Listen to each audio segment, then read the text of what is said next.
Welcome back. आप देख रहे हैं बनो अपना फाइनेंस मिनिस्टर। मैं हूं आपके साथ कविता थपलियाल और Harshvardhan Rungta, CFP Rungta securities, Aditya Shah founder Hercules advisor अब मेरे साथ जुड़ गए हैं और ये दोनों मिलकर आज दर्शकों की फाइनेंशियल प्लानिंग भी करेंगे। पहला सवाल पूछने के लिए संजय कुमार सिंह, जो कि आदित्य के सामने सवाल रखेंगे, मेरे साथ फोन लाइन पर हैं।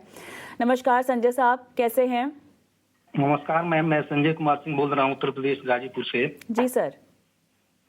जी हाँ मैम, आपका मेरा फंड है, आप देख पा रही होंगी जी। एसबीआई का small cap, SBI blue chip, SBI Nifty 50 index, Nippon India small cap, Mirae Asset का ब्लू चिप है, पराग पारेख का फ्लेक्सी कैप है और 2-2 हज़ार रुपए की आपकी एसआईपी चल रही है और लमसम आपने कर रखा है ना? जी मैम, 5 लमसम है। ठीक है। SBI Contra, SBI Magnum, Quant Active, ICICI Pru, Multi Cap, HDFC flexi Cap. 15 साल में 1.5 करोड़ चाहिए। जी मैम। अच्छा सर, लमसम अमाउंट सभी में 1-1 लाख है ना? जी मैम। ठीक है। कब से है आपकी ये इन्वेस्टमेंट जारी? मैम लमसम तो लगभग जो है 2 लमसम तो 6 महीने से है। हाँ हाँ।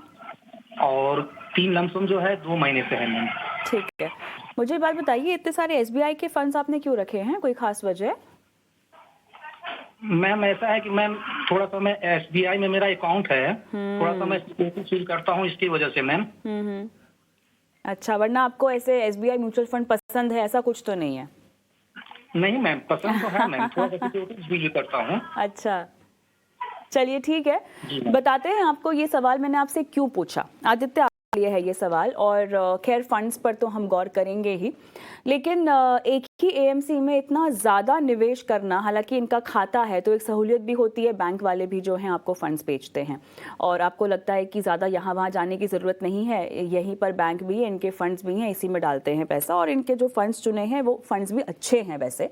लेकिन मुझे ये बात बताइए कि एक ही फंड हाउस में इतना ज़्यादा प्रतिशत निवेश कितना सही है, कितना गलत है? और एक तो एसबीआई जैसा फंड हाउस जिनकी स्कीम्स अच्छी भी हैं। मैम सबसे पहले तो गुड इवनिंग। हमने पहले देखा है पिछले 6-8 महीने में ही एक बहुत बड़े फंड हाउस के फंड मैनेजर्स के अगेंस्ट रेगुलेटर ने मूव किया था और उनकी सारी स्कीम्स कुछ अंडर परफॉर्म कर रही है। तो मेरे हिसाब से diversification amount mutual fund companies भी बहुत ज्यादा जरूरी हो गया है आज की डेट में। और आपके पास मिनिमम 2 से 4 म्यूचुअल फंड कंपनीज के स्कीम्स आपके पोर्टफोलियो में होनी चाहिए। एसबीआई एक बहुत बढ़िया म्यूचुअल फंड है, कोई डाउट नहीं है, पर आगे जाके हो सकता है कि हालात इतने अच्छे ना रहे, तो समझदारी है कि अभी से डाइवर्सिफिकेशन करके चलना है, सबसे पहली बात। दूसरी बात, इन्वेस्टर के पोर्टफोलियो के अंदर बहुत सारे फंड्स हैं और इतने सारे फंड्स की जरूरत नहीं होती है वेल्थ क्रिएशन में। अगर एक म्यूचुअल फंड में 30 से 50 स्टॉक्स होते हैं और अगर आप 4 से 5 स्कीम्स होल्ड करते हैं तो नील अबाउट 100 से 150 स्टॉक आप होल्ड कर रहे हैं, जो कि मोर देन इनफ है आपके वेल्थ क्रिएशन में। तो अब निवेशक के ही पोर्टफोलियो में से मैंने 4 फंड्स को चूज किया है। वो 4 फंड्स हैं Parag Parikh flexi cap fund, SBI Nifty 50 index fund, HDFC flexi cap fund और Mirae asset emerging blue chip fund. इन चारों फंड्स में ही निवेशक को अपनी एसआईपी को कंसोलिडेट करना है, पहली बात। दूसरी बात, जो इन्वेस्टर ने लमसम पैसा निवेश किया है वो लमसम पैसे को अभी रहने दे सकते हैं, कोई दिक्कत नहीं है उन फंड्स में। बट जो नई एसआईपीज है वो इन फंड्स में कंटिन्यू रखें। आगे जाके जब आपको अच्छा रिटर्न मिल सकता है तो आप धीरे धीरे करके इन फंड्स की तरफ जा सकते हैं। पर आपके निवेश को 4 फंड्स में रिस्ट्रिक्ट करना बहुत जरूरी है, ताकि आपका अच्छा निवेश हर एक फंड में जाता रहे और आपका लॉन्ग टर्म में वेल्थ क्रिएट हो। ये तीसरी बात। चौथी बात, जो कि आप एसआईपी कर रहे हैं वो इनफ नहीं है आपके लॉन्ग टर्म गोल्स को रीच करने के लिए। तो मेरे हिसाब से या तो आप 10% से एसआईपी को हर साल बढ़ाते रहिए, जो कि लाजमी है और मेरे हिसाब से आप कर भी सकते हैं, या फिर आपके जो गोल्स है उसको 5 साल से मिनिमम आगे बढ़ाएं, तब आप शायद अपनी गोल्स की तरफ रीच कर सकते हैं। सिंह साहब, उम्मीद करते हैं आपको सलाह समझ में आ गई हो। और इस बीच मेरे ख्याल से आदित्य, थोड़ा सा आपके फ्रेम में दिक्कत हो रही है, शेकी हो गया आपका फ्रेम, तो मैं चाहती हूँ कि आपका फ्रेम एक बार ठीक हो जाए, फिर वापस से आपके पास आएंगे सवाल लेकर दर्शकों के। इस बीच हर्ष के लिए दर्शक मेरे साथ जुड़ गए हैं, सज्जन सरोहा। नमस्कार सज्जन जी, कैसे हैं? बढ़िया मैडम जी, बढ़िया जी। कहाँ से बोल रहे हैं सर? मैडम मैं सोनीपत हरियाणा से बोल रहा हूँ जी। अच्छा, बहुत बढ़िया। घर के बाहर है लगता, पीछे हॉर्न वॉर्न की आवाज आ रही है। बिल्कुल मैं बाहर ही आया था मैडम, अभी कॉल आया आपका। अच्छा। इसलिए मैं थोड़ा अच्छा। चलिए, धन्यवाद, आपने सवाल भेजा। फटाफट आपका सवाल हम हमारे एक्सपर्ट के सामने रखते हैं। निप्पॉन स्मॉल कैप, कॉर्न small cap, Motilal Oswal mid cap, Parag Parikh का फ्लेक्सी कैप और कोटक इमर्जिंग ब्लू चिप, है ना सर? जी मैडम जी। यही साल से निवेश शुरू किया है? जी मैडम, मैंने लेटेस्ट अभी स्टार्ट किया है प्रीवियस मंथ से जी। प्रीवियस मंथ से ही, चलिए बहुत अच्छा किया।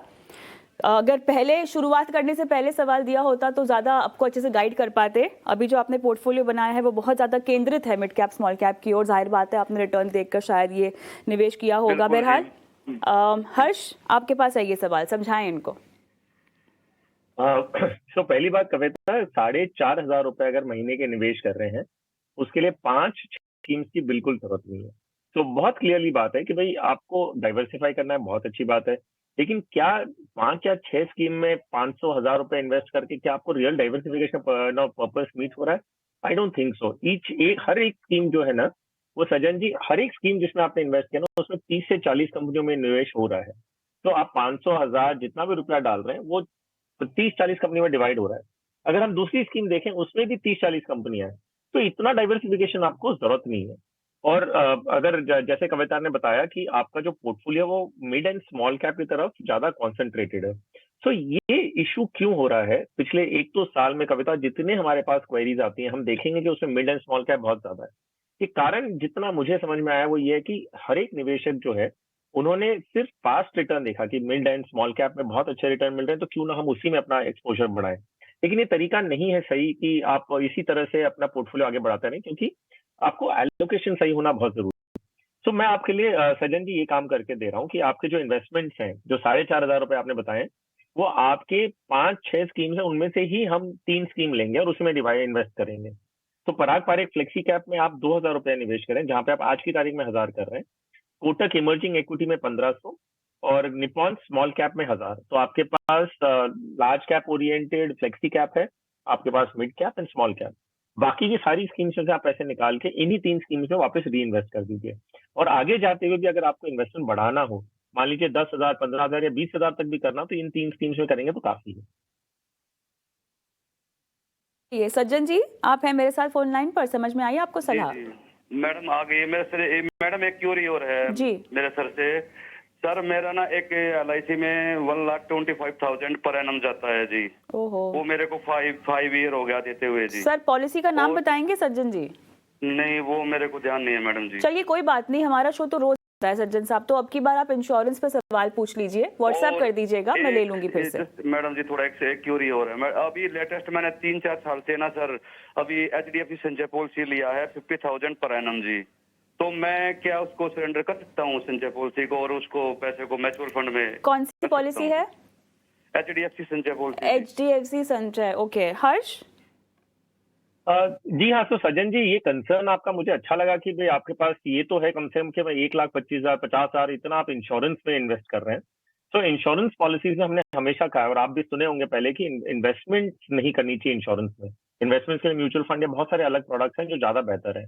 तो यस, आपकी LIC और HDFC ये पॉलिसीज आप जरूर सरेंडर कर सकते हैं। आप इंश्योरेंस कंपनी से एक सरेंडर कोट मांगिए कि भाई अगर मैं पॉलिसी सरेंडर करता हूँ कितना पैसा वापस देंगे, और फिर आप उसे सरेंडर करिए। अगर मैं ये यकीन से कह रहा हूँ कि आपने जितना इन्वेस्टमेंट किया उतना भी आपको वापस नहीं मिलेगा, लेकिन इट इज स्टिल वर्थवाइल कि आप अपना पैसा से निकाल के आप प्योर इन्वेस्टमेंट प्रोडक्ट्स में डालें ताकि आपको रिटर्न ज्यादा better over a longer period of time मिलेंगे। सो दैट इज यस, आप सरेंडर कर सकते हैं और मैं तो सलाह दूंगा कि आप सरेंडर कर दें। सज्जन जी, बाकी सवाल पर मैं फिर से व्हाट्सएप कर सकते हैं। जल्दी से रुपेश सोनवने का सवाल मैं लूंगी। आदित्य, इन्होंने व्हाट्सएप के जरिए सवाल भेजा है और ये कह रहे हैं best small cap flexi cap fund आप इनको बताएं, बेस्ट सेक्टर फंड भी बताएं। 3,000 रुपए हर महीना से SIP शुरू करना चाहते हैं, 10 साल का इनका नजरिया है निवेश का। मैम, मैं निवेशक को बताना चाहता हूँ कि कोई भी बेस्ट म्यूचुअल फंड कुछ नहीं होता है। म्यूचुअल फंड एक साइकिल के थ्रू गुजरता है जहाँ पे अंडर परफॉर्मेंस और आउट परफॉर्मेंस दोनों ही आपको झेलने होते हैं। पर आपको ये करना है कि आपको नियरली अबाउट 5 से 10 साल का निवेश करना होता है, तो आप अच्छे रिटर्न्स कमा सकते हैं। सिंस निवेशक ने एक flexi cap fund category specifically पूछा है, तो मैं उस कैटेगरी के अंदर 2 फंड सजेस्ट कर रहा हूँ। पराग पारेख फ्लेक्सी कैप फंड और कनाडा रबेको का फ्लेक्सी कैप फंड, ये दोनों बहुत ही अच्छे फंड हैं। यहाँ पे आपका टाइम होराइजन जो है वो 5 साल का मिनिमम होना चाहिए। अब निवेशक ने ये भी पूछा कि स्मॉल कैप फंड्स में 2 नाम चाहिए। स्मॉल कैप फंड्स में निवेश करने के लिए सबसे पहली बात मैं आज बता दूं आपको, आज ही स्मॉल और मिड कैप में बहुत बड़ा करेक्शन हुआ है और स्मॉल और मिड कैप्स के वैल्यूएशंस बहुत ही अग्रेसिव हैं। पिछले 2 साल से स्मॉल और मिड कैप्स ऊपर जा रहे हैं, इसके लिए सब निवेश करना चाहते हैं। पर अपनी रिस्क प्रोफाइलिंग कीजिए और देखिए, अगर आप निवेश कर सकते हैं स्मॉल कैप और मिड कैप्स में अगले 10 से 15 साल में, तभी चाहिए। 5 साल का टाइम होराइजन भी बहुत शॉर्ट रहेगा स्मॉल कैप फंड्स के लिए। 2 स्मॉल कैप फंड्स मैं सजेस्ट कर रहा हूँ, डीएसपी का स्मॉल कैप फंड और एसबीआई का small cap fund with a time horizon of 10 to 15 years. और आप पहले जांचें कि आपको स्मॉल कैप्स में जाना है कि नहीं जाना है। और भी दर्शकों को जोड़ना है मुझे, लेकिन उससे पहले झटपट एक बार रुक कर लेते हैं निवेश के गुरु मंत्र की ओर।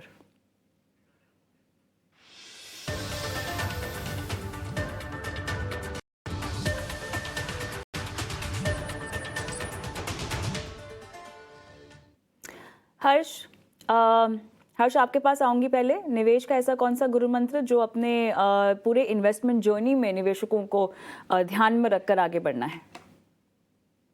सोवेल कविता, अभी जो सिचुएशन है, जितनी हमारी क्वेरीज हैं उनसे मैं एक क्यू लेके एक सलाह दे रहा हूँ। ये एक बहुत सही मौका है कि आपने अगर अपने पोर्टफोलियो में कोई भी गलतियां की हो, वो सुधारने के लिए बहुत अच्छा मौका है। क्या मैं कहने की कोशिश कर रहा हूँ, पिछले हम 1-2 साल से देख रहे हैं कि बहुत सारे नए निवेशक म्यूचुअल फंड इंडस्ट्री में जुड़े हैं, इक्विटी इन्वेस्टिंग कर रहे हैं, मार्केट ऑल टाइम हाई पे। तो आपने कोई भी स्कीम में इन्वेस्ट किया होता, आप आज की तारीख में आप एक प्रॉफिट में, आपका पोर्टफोलियो प्रॉफिट में होगा। लेकिन ये जो mid cap and small cap में जो एलोकेशन है और सिर्फ पास्ट रिटर्न्स देखते हुए, या कोई सेक्टर फंड में आपने इन्वेस्ट, आईटी हो या कुछ भी जिसमें भी आपने इन्वेस्ट किया हो, आप अभी देखिए कि क्या ये सही तरीका है आपके पोर्टफोलियो को बनाने का। आइडियली क्या हम कहते हैं कि रिस्क प्रोफाइल देखते हुए आप large, mid and small cap में एलोकेशन अलग अलग तरीके से करें। सो आज की तारीख में अगर आपने अपना जो एग्जिस्टिंग पोर्टफोलियो बनाया, कुछ भी देखते हुए बनाया हो, आज आप प्रॉफिट में, ये मौका मिल रहा है आपको कि आप अपनी गलती प्रॉफिट में होते हुए सुधारें। अगर कोई कारण से मार्केट टर्न हुआ और नीचे गिरा, तो आपको ये गलती नुकसान करते हुए सुधारनी होगी। तो आज की तारीख में प्रॉफिट है, गलती सुधारने का अच्छा मौका मिल रहा है। जहां भी आपने ओवरलोड किया है मिड कैप, स्मॉल कैप का, कोई सेक्टर फंड का जो आपकी प्रोफाइल को सूट नहीं करता है, प्रॉफिट में है, बेच दीजिए और अपनी एसेट एलोकेशन को लार्ज, मिड, स्मॉल कैप या सेगमेंट एलोकेशन को अपनी रिस्क प्रोफाइल से मैच करते हुए करिए। ये मौका बार बार नहीं मिलेगा। बहुत ही उम्दा। आदित्य, बताइए आपका गुरु मंत्र आज हमारे दर्शकों के लिए। मैम, अभी ही हमारे एक निवेशक ने कहा कि वो लाइफ इंश्योरेंस और इन्वेस्टमेंट को साथ में जोड़ रहे हैं। मेरी निवेशकों को सलाह रहेगी कि लाइफ इंश्योरेंस की आपको ज़रूरत है या नहीं, उसको पहले इवैल्यूएट कीजिए। वो इवैल्यूएशन करने के बाद लाइफ इंश्योरेंस में टर्म प्लान के अलावा कुछ भी मत खरीदे। लाइफ इंश्योरेंस और निवेश को अलग रखें। लाइफ इंश्योरेंस में टर्म प्लान खरीदे और जब निवेश करना होता है तो वो म्यूचुअल फंड्स के थ्रू करें। म्यूचुअल फंड एक बहुत अच्छा टूल है निवेश करने का, और वहाँ पे रिटर्न्स आपको लाइफ इंश्योरेंस के साथ जोड़ने के बाद जो रिटर्न्स मिलते हैं उससे कहीं ज़्यादा मिलेंगे।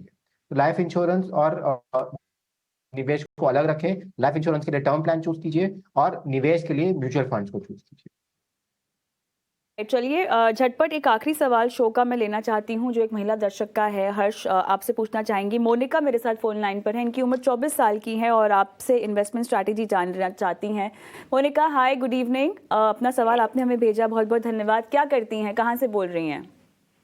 गुड इवनिंग मैम, मैं अभी जॉब करती हूँ मीडिया सेक्टर में। अच्छा।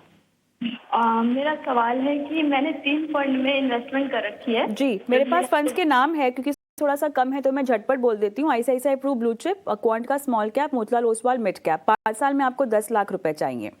जी मैम, तो और मैम क्या इससे बेटर और किन फंड्स में पैसे डाल सकते हैं, ठीक है। और 5 साल में कैसे एक अच्छी इन्वेस्टमेंट मिल सकती है, 10 लाख तक हो सकती है? निवेश को आप 30% तो अपनी सैलरी का डाल ही रही हैं, और मैं आप चाहती हूँ कि आपकी सैलरी जैसे जैसे बढ़ेगी वैसे वैसे अपने इन्वेस्टमेंट को भी आप बढ़ाएंगी ना?